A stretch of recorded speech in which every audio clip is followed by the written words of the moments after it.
Hello, I'm Dr. Ron England, and this is a course called Critical Thinking and Psychological Defense. And it really is, the slang term is how to spot and avoid bullshit. But I'm going to go with the more technical term, which basically what I want to do here is teach you how to build a certain level of mental resilience.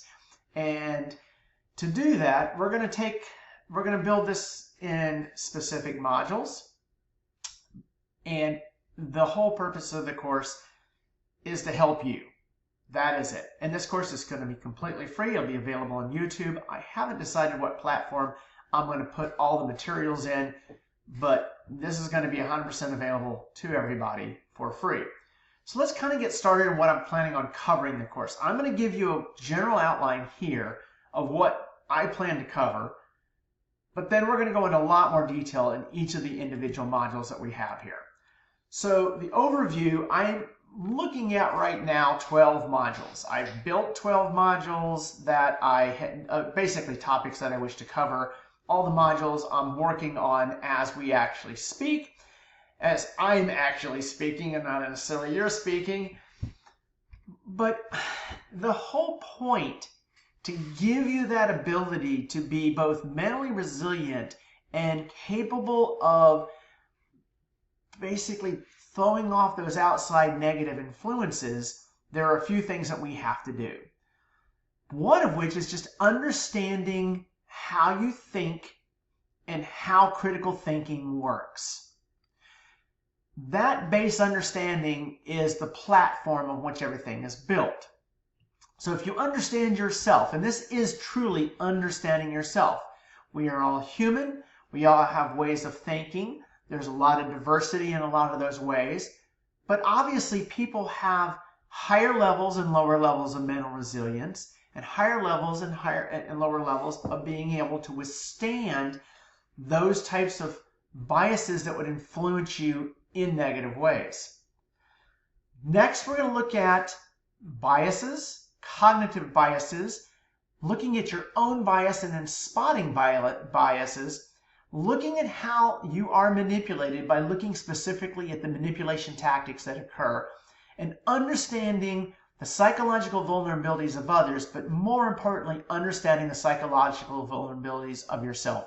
Because everybody has psychological vulnerabilities, and these are all can be manipulated and are manipulated. We're going to go a little bit deeper in understanding how to evaluate information that is fed to you by many different sources and the arguments that are used to persuade you in different directions that are false and those other ways that are true. Finally, leading to the last level, which is basically building that mental resilience that you can use on a day-to-day basis to protect yourself against all those outside influences that would seek to harm you. And I see it happening. So first, the first piece would be the foundation of the critical thinking itself, which basically means you need to understand what critical thinking actually is. Because a lot of people say they are great thinkers, and then I talk to them. And it becomes very apparent they have no concept of what actually critical thinking is. That critical thinking is built up on top of a specific cognitive architecture. Now, I don't need to get into a lot of depths because I don't want to get into the high cognitive piece. I work in HCI a lot, which is human-computer interaction, which basically means designing interfaces that are intuitive. But intuitive interfaces mean that you need to understand how people process information, which in this scenario means you need to understand how you perceive things and how you process information. And then also understand the different targets that are available to people to psychologically manipulate you, because there are two systems for processing. There is a fast system and a slow system, and there is a reason why both of these systems occur. Fast system is important. It was necessary to the survival of our species. But the slow and deliberate system is also important. And as we have progressed through time, where we're no longer being stalked by saber-toothed tigers that can potentially eat us, that slow system, which we haven't developed as well as the fast system, is important. And I do see this every day. I see how people are manipulated into clicking on something and then basically getting hacked because they target that fast system and we don't engage that slower system of thought. This stuff is important to you literally on a day-to-day basis. Now, understanding your cognitive vulnerabilities, and don't say you don't have them. You do. Okay? Understanding how bias applies to you is really important. And a lot of this is going to be done through example. But how you interpret information is often how that information is presented to you. And there's two sets of bias there. The bias in the information that's presented and the bias in how you process it. So we're going to look at these. We're going to look at availability. An availability heuristic is essentially if you think of something, you think that that's the most important or the most common thing that occurs. We do this all the time. We are notoriously bad at understanding real risk. And I have arguments with people like, that is not risky. This is risky. This is not. Okay?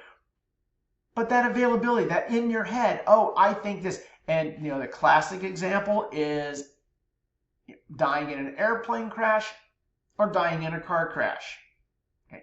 You know which is more common, yet you'll still have that likelihood in your head of the other one. And the last one being understanding authority bias, which basically says, hey, that person is an authority. Now, here's the thing. I am not going to say I'm an authority on this. I'm never going to say I'm an authority on this. I'm going to tell you what things I have, but I learned this and apply it myself, just like you need to apply it. So maybe this is why somebody who's not an authority figure on this stuff is the good person to talk to, because I do have experience in human-computer interaction, and I am a data analyst that works with finding one thing, which is the truth behind the data. And even with years of experience of doing this, it is notoriously difficult to do. So I'm not saying that everybody should be fantastic at this, and I'm not saying that I'm fantastic at this. But we can all learn from it. We can all learn. Now, some of the things that I plan on covering. One of the things I plan on covering is brainwashing. And brainwashing is just a mechanism, one of the things of coercive persuasion. How to get you to do things or follow things or believe in things or donate in things, and how you're controlled.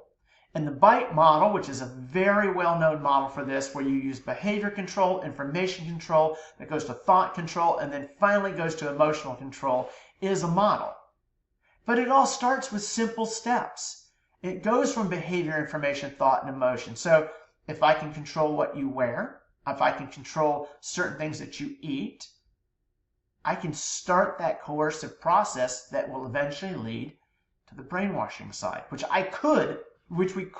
could, doesn't mean it's going to, just means it could. Now, cults. What I want you to do is understand what a cult is.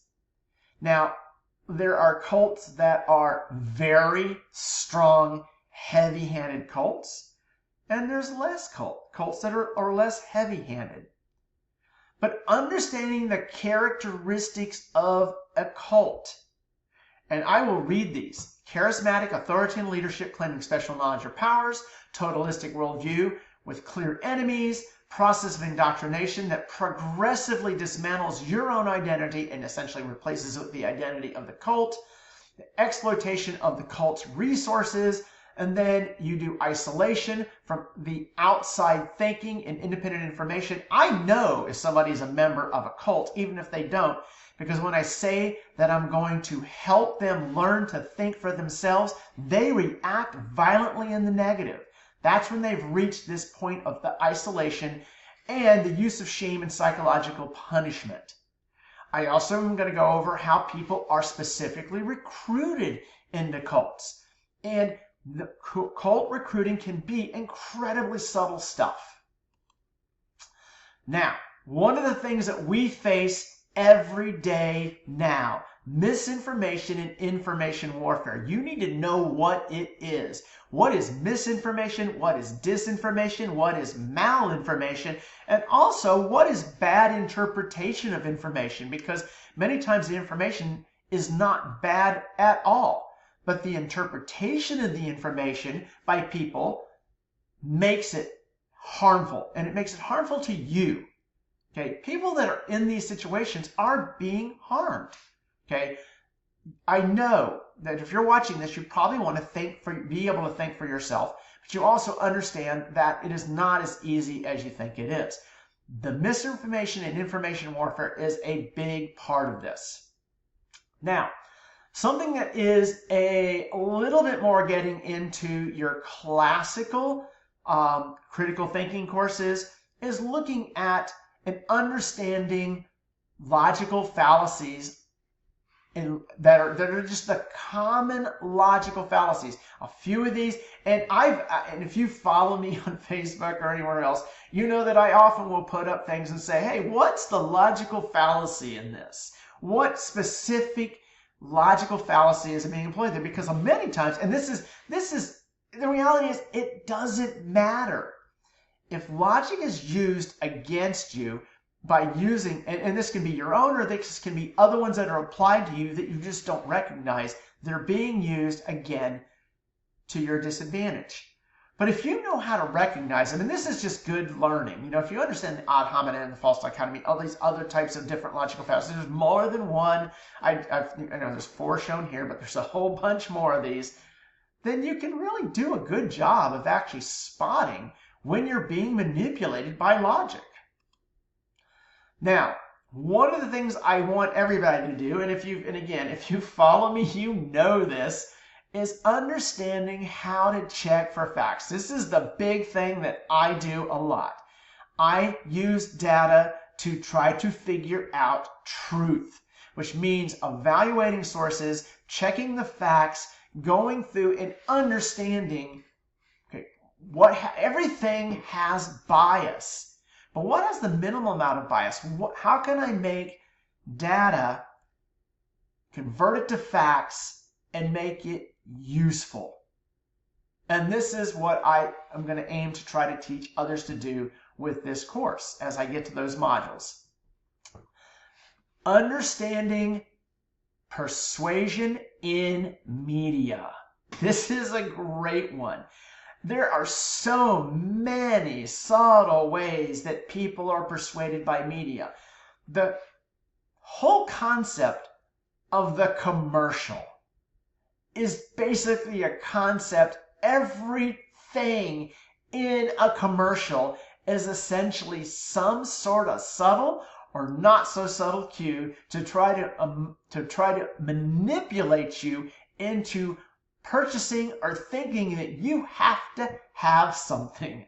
It is amazing how persuasive it is. And I'm going to just give specific examples, and there's hundreds of them out there. If you want, you can just simply Google this and find how you are by the media being persuaded to do stuff, to buy stuff, to think specific ways, because part of getting you to buy things is to get you to think specific ways. All right, now, social influence. Okay, hey, we've all got some sort of desire to conform. In fact, the amazing thing, the popularity of the show Wednesday is how much we want to fight against conformism, because that is like the best character of being a nonconformist. We know this. We want to be our own person. We want to think for ourselves, but at the same time, as humans, we also have a predisposition to conform and obey. Okay? Is it good to break this? It's good to be able to understand this. And sometimes conforming is the right thing to do, and sometimes obeying is the right thing to do, but you need to be able to make that decision yourself. All right, emotional manipulation and psychological pressure. This is one that I see a lot in individuals, how people are manipulated through their emotions and their psychology. And this is often a one-to-one type of thing.